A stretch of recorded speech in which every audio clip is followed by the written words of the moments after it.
Hello friends, welcome to the Integration Hub channel. I am Alex. Today we are starting the series on Shopify store development in just 90 minutes. So let's move on to the screen. Excellent, guys. I'm going to do a quick run through of how to set up your Shopify store to launch your e-commerce platform. Today we're going to be focusing specifically on Oberlo, dropshipping with Oberlo through Shopify.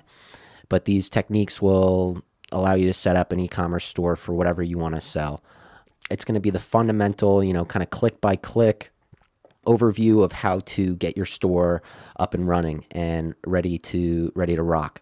So the first thing you're going to want to do is head over to shopify.com and sign up for a free trial. Shopify offers a 14-day free trial to anybody who is looking to use their service. So that gives you, 2 weeks to build out your store and get it looking nice before you start driving traffic to it. So once you sign up, Shopify will ask you a few general questions, and it'll bring you to this portal here that you see on my screen now.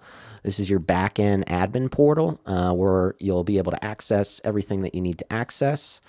And we're going to get right into it, guys. So the first thing you're going to want to do is head over to settings.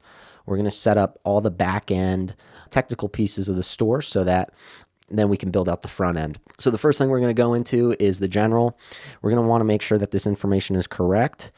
You can see with this example store I've set up I've named it Jewelry Express Co. Shop.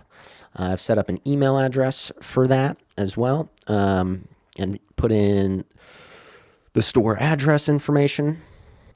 Standards and formats is pretty much going to be default set to what you want it to be.